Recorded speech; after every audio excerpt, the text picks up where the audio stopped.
Good afternoon, students. Today, in our class of control systems, we will discuss about the topic of procedure for drawing the block diagram. For drawing the block diagram, we should follow some procedures. And what is the procedure for that? We will see now. Procedure for drawing block diagram.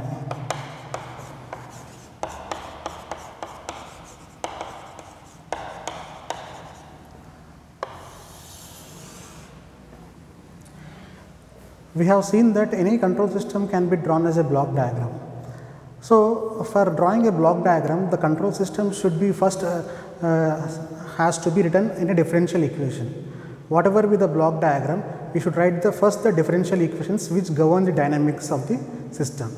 So, we will write the differential equations. So, first we have to write the differential equations.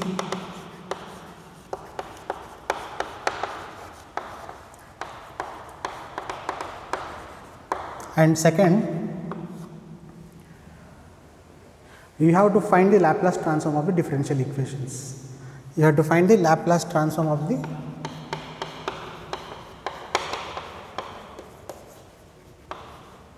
differential equations.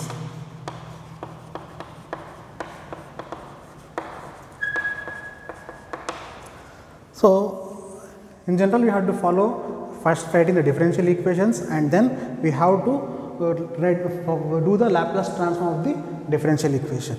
After doing the Laplace transform of the differential equation, now we have to connect each and every block of the control system. Every equation can be written as a block. So, each and every equation of control system can be written as a block, and that should be connected. Like for example, we will see that suppose the output of the control system is there. The output of a control system will be input for other system. Like we are having a number of closed loop system. In a system, suppose a subsystem is there. The output of the system will be the input of the other system.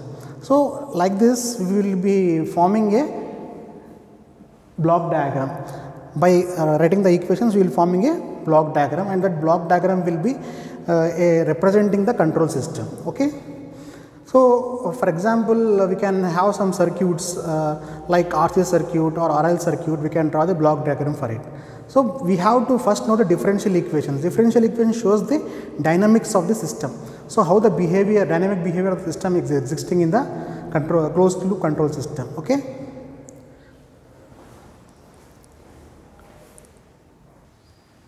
As I have told you already that the procedure for drawing the block diagram, we should consider the differential equation first. First, a differential equation is written, and we are for example, we are taking RC circuit. This is the RC circuit, and where we are having E1 as the voltage given to the RC circuit, and these are terminals plus and minus, and this is resistor R, and here the current is I flowing in this particular circuit, and here C is connected parallelly. C is what is C? C is the capacitance, and what is E0? E0 is the output voltage. Output voltage at this terminal.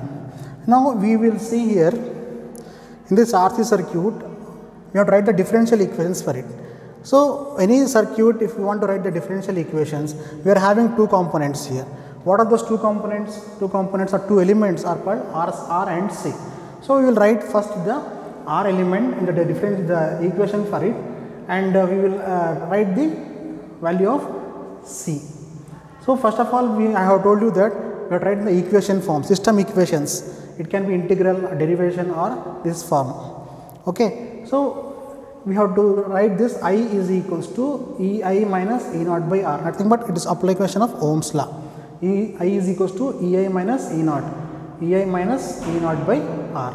And another one, C component is there. So, for C component, E0 is equals to 1 by C integral I dt.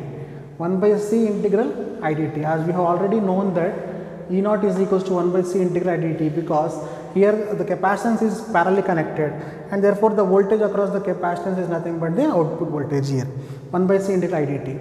And for the third equation, after applying the Laplace transform for this particular equation, the system equations, we call it as system equations. Then for this system, we are writing the equations here, and for these equations, if you are writing the Laplace transform, this is called as the Laplace transform here. So, if you do the Laplace transform for it, I of s is equals to Ei of s minus E naught of s by R. So R is a constant here and it remains the same. And next one is your fourth one, that is the fourth equation. What is the fourth equation here? It is written as E naught of s is equals to 1 by Cs. E naught of s is equals to 1 by Cs into I of s. Applying the Laplace transform for the second equation. Apply the Laplace transform for the 1 and 2 equations. 1 and 2 equations, we get 3 and 4 equations. A of s minus E naught of s by R and E naught of s is equals to 1 by Cs into I of s. So these are the 4 equations we got now. Now for these equations, how to write this particular diagram?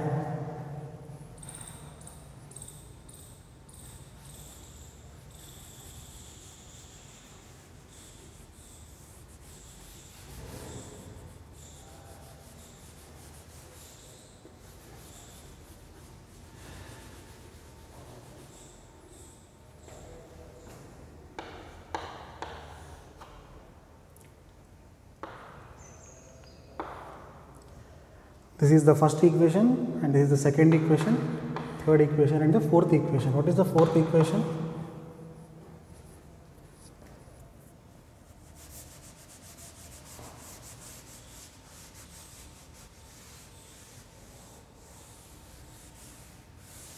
The fourth equation is your E naught of s is equals to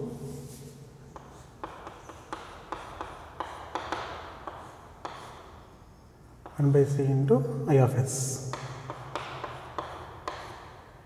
Cs into I of s. So this is the Laplace transform given to you. So for this we are writing here this particular block diagram we have already drawn, and for this we are writing this particular one, Ei of s, and here E naught of s is there, Ei of s and E naught of s is there. So if you see here A, this is B. B means we are writing Ei of s, and here E naught of s is there, that is output, and Ei of s minus E naught of s. Ei of s minus E naught of s is here 1 by R. It is 1 by R here, and this goes to the output. Okay.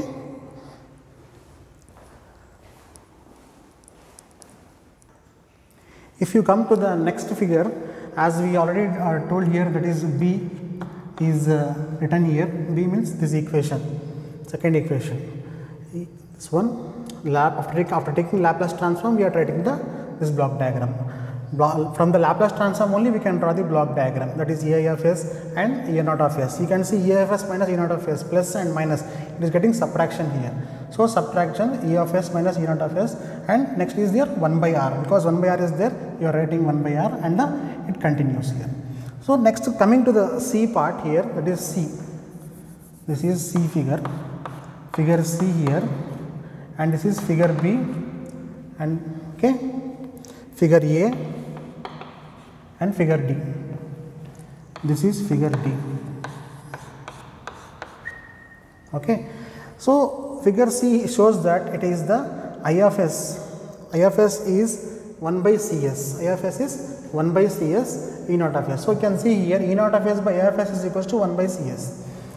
From this equation, after doing Laplace transform for the second equation, we get the fourth equation as E naught of s is equals to 1 by Cs into I of s. Now for this Laplace transform, we have to write a transfer function here. So E naught of s by I of s is equals to 1 by Cs. So for that we are writing a block diagram. For that we are drawing a block diagram. E naught of s by I of s is equals to 1 by Cs.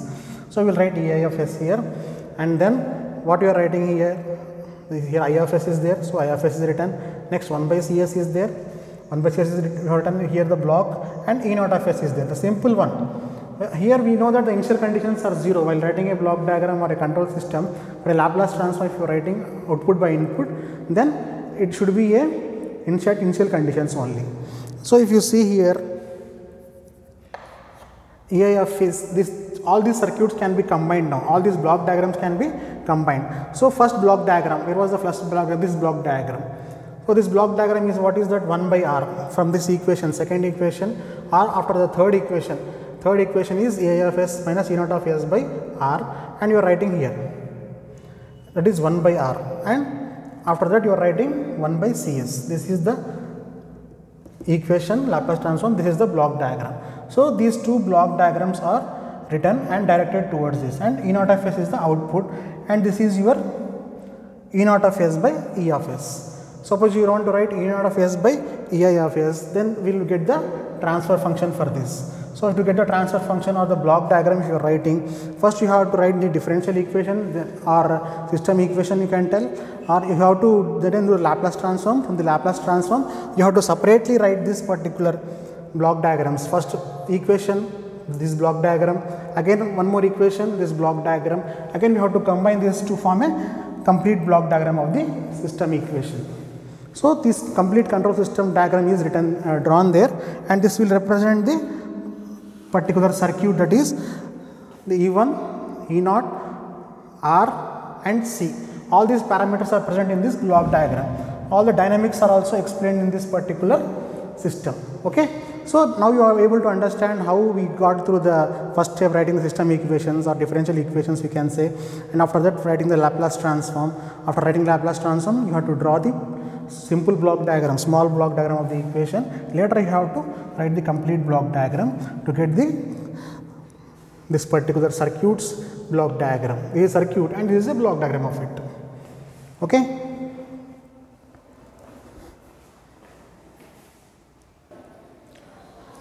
So students, what is this block diagram reduction? What is block diagram reduction? As we have already known that what is a block diagram. So any equations, if you are representing in a block form, it is called a block diagram. Okay, as you have seen in the just now we have done RC circuit, and if we see here in for block diagram reduction, why should we reduce the block diagram, and what are the rules to follow to reduce the block diagram?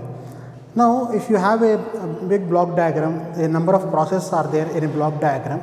To simplify it, we can reduce a number of blocks into a very single block, so that it is easy to understand the block diagram what is happening there.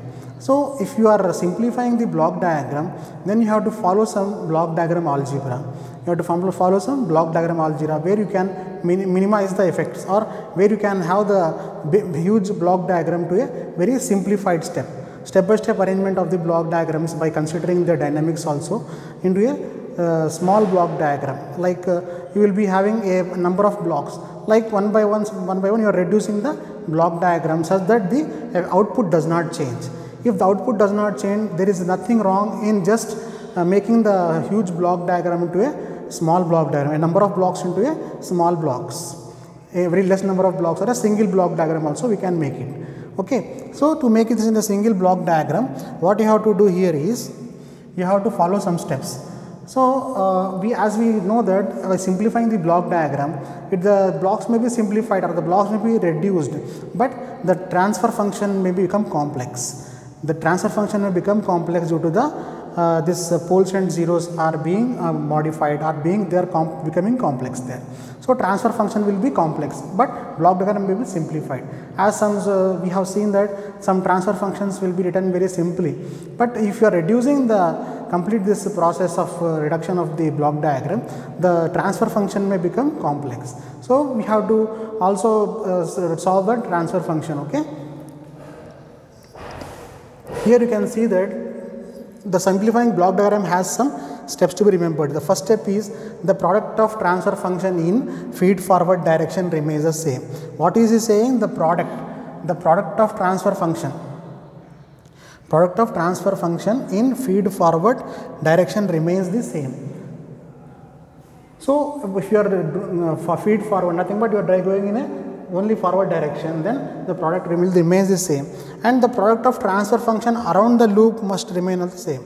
The product of transfer function around the loop also should remain the same. These are the two parameters you have to remember for block diagram reduction techniques. And we can see now some examples like how the block diagram can be reduced.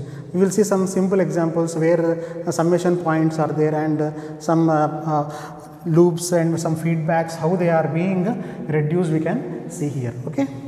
Now we will see the simplified steps for reducing the block diagram. Okay.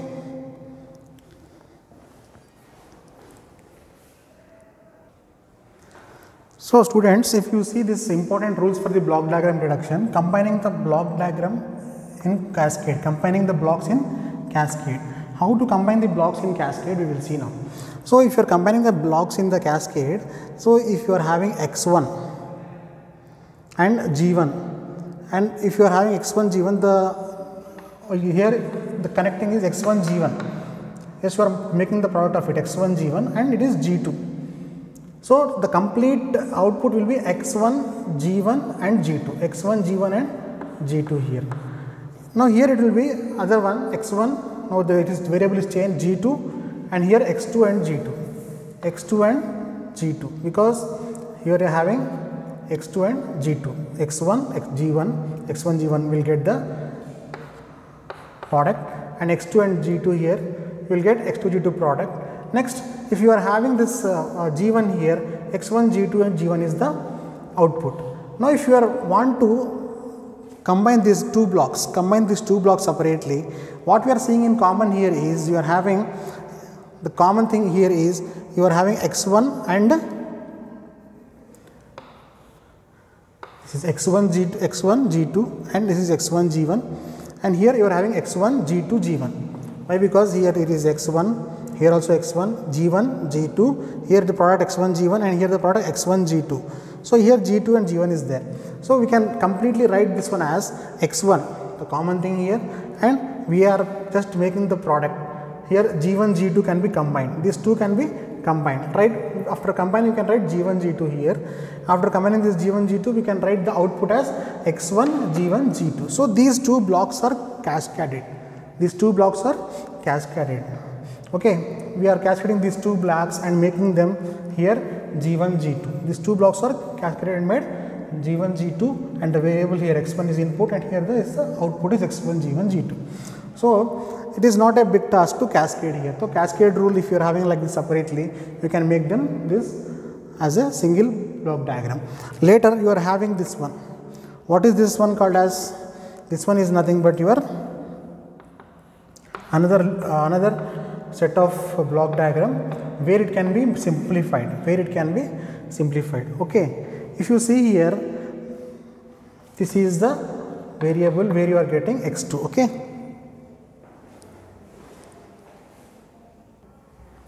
If you are combining the blocks in parallel,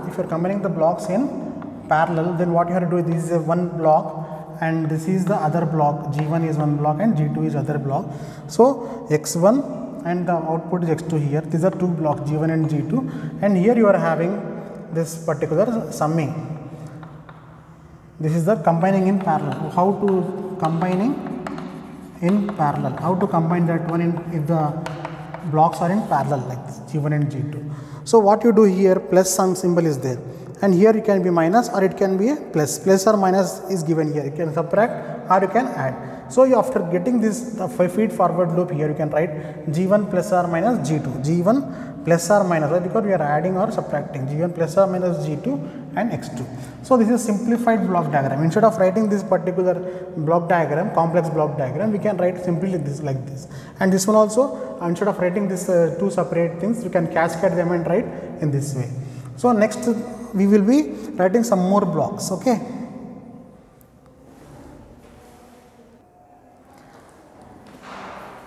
Now we are seeing some moving a summing point after a block,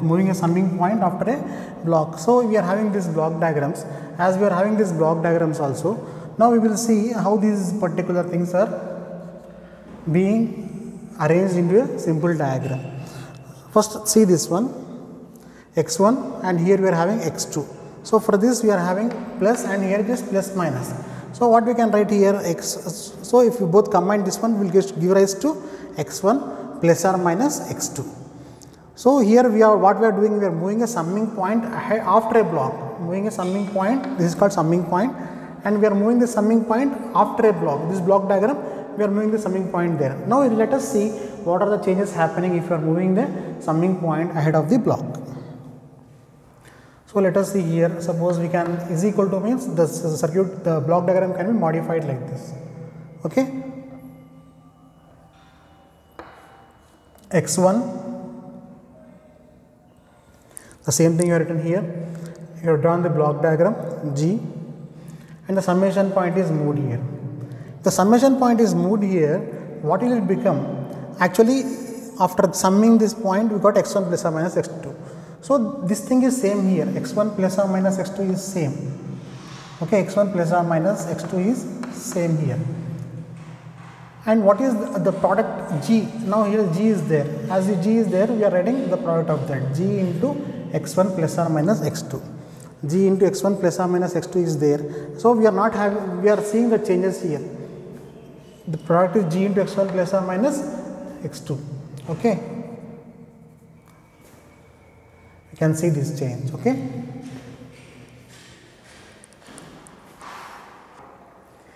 If you carefully observe this one, x1 and x1 plus or minus x2, G of x1 plus or minus x2 is the output here. So if you see here x1 G1 separately, we have make it separate, x1 into G1 and this is x2 into G. So the same thing what we are doing is x2 into G we are doing and x1 into G we are doing here, and later we are summing up x1 G plus x2 G.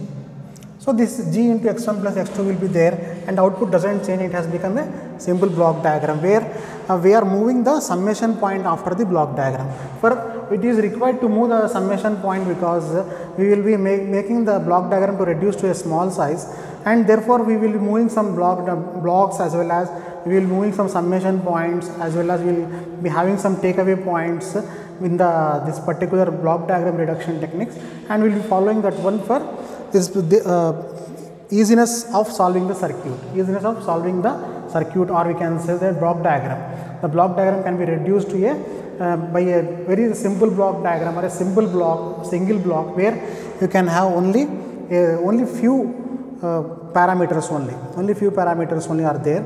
And if you see this one, we have to learn these steps. Why? Because while we are solving the block diagram, we will be able to use these steps there. We will be able to use these steps and we will reduce the block diagram. Okay. Next is the moving the summing point ahead of the block. Moving the summing point ahead of the block. Suppose this is the given block diagram to you. Summing point is here. Ahead means it should be before G. Now how it can be done? If you are moving backwards, or it should be ahead of the block. Ahead of the block means before the block. Now what you have to do here is you get 1 by G. G will become here 1 by G. If x2 is the function from there, then x2 by G, x1 plus x2 by G will be the variables, x1 plus x2 by G. Okay. This one is x1 and x2 by G means this one, x2 by G. This is x1 plus x2 by G. Okay.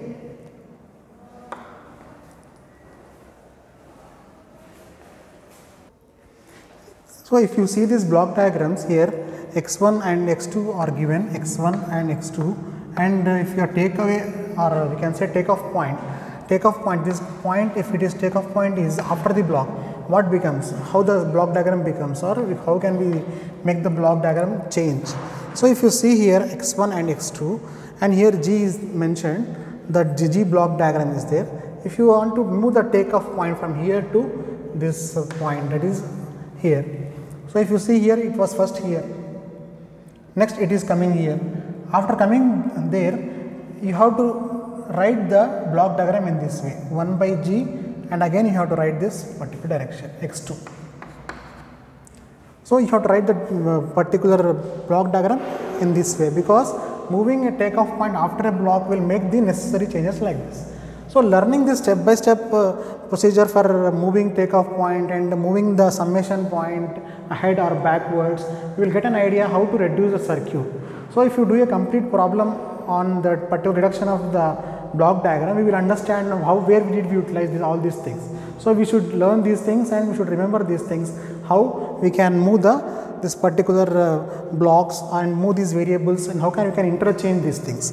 So if you see here, this is about the moving takeoff point after the block, and here moving the takeoff point ahead of the block. Suppose you are taking the point ahead of the block, here it was afterwards. Now you are making before means ahead. So here you are making the takeoff point. If you are making the takeoff point here, then what will be the change? You can see here, it is G only.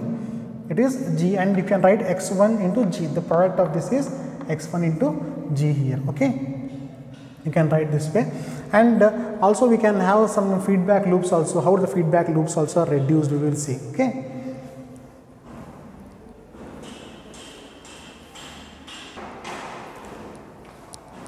So we can see here x1, this is x1, and this is also here x1. Okay, x1, and this is the thing x1, it is x1, here it is 1 by g. Okay. Now we will see the other one, that is your feedback loop, how to reduce the feedback loop.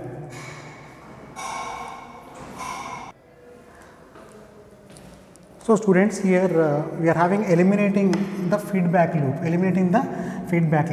So you will see here the summation points are mentioned, and also here plus minus is there, and this is the feedback. H is called as the feedback, as we have already had learned in the transfer function, a simple block diagram you have drawn there. No, the same thing here it is x2. Now how do you make this a simple one? So eliminating the feedback loop.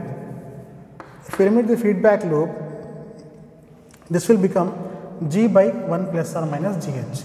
As we have written in the transfer function already, g by 1 plus or minus gh. If the feedback loop is there and summation point is there, it can be written as g by 1 plus or minus gh, g by 1 plus or minus gh, the product of these two, as we are coming back feedback here. So this is x2. So please remember this one, this is very important, and for eliminating the feedback loop and making the summing points, and later on moving forward direction or reverse direction, we will be doing the problems. Okay. If you come to here, this is the interchanging summing points. If you observe here, this is one summing point with x2 and x1. Again you are having here this x3 point coming. So these two are nothing but the summation. Result is x1 plus or minus x2. If the result is x1 plus or minus x2 here, then again you are adding one more thing, x3. The output, total output is x1 plus or minus x2 plus or minus x3. That means that you can sum the points like this. Interchanging the summing points also can be done. From this. How we can do this means, suppose here it is having x1 plus or minus x2. So what we can do here is x1, x3. This one is x1 and x3. x3 is moving here and x2 is moving there. We are interchanging the positions of x3 and x2. x3 is coming backward and x2 is moving forward. If you move these points like this also, what will be the output? Again x1 plus or minus x3, here is x1 plus or minus x3, and x2 is added here. So it becomes x1 plus or minus x3 plus or minus x2 plus or minus x3. So totally what we get is the summing points are interchanged also, the output will be the same. If you are having two summing points, if you interchange this particular x2 and x3, the output also will be the same. So we have seen here feedback loop, how we are eliminating the feedback loop and getting a simple block diagram in the terms of g by 1 plus or minus g. That is a transfer function. Okay, and here also we are interchanging the summing point. Wherever necessary, we can interchange the summing points. Okay, and so many loops are also there to solve now, and we will see that loops will be solved in particular, following these particular methods only we can solve the loops. Okay, and we can get a reduced block diagram.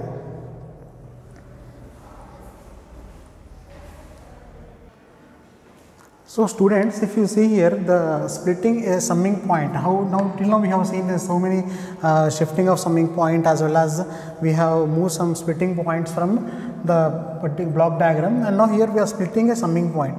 How do we split a summing point? If you see here x1, x3, and here it is x2, x1, x3 and x2. So if you see carefully here, these are x from this direction, from up direction, down direction, we are summing up. So it becomes x1 plus or minus x2 plus or minus x3, and this will be always equal to, you can split this particular into two things, that is x1 and x2. It gives rise to x1 plus or minus x2, and again x3. So x1 plus or minus x2, and here x3, both are added. Now this will become x1 plus or minus x2 plus or minus x3. Instead of making the things clumsy here, we are making it like we are seeing it as a clear block diagram. So this looks somewhat clumsy in the block diagram. So to remove or to just make it separate, we are doing this as a splitting of a summing point. So if you split a summing point, it will look like this. So students, if you carefully observe these particular diagrams, you can learn a lot of things from this, and you can reduce the block diagram to a simple block diagram. And we will stop the class here, and tomorrow we will see some more block diagram reduction techniques, and we will move out of the syllabus. Okay, thank you.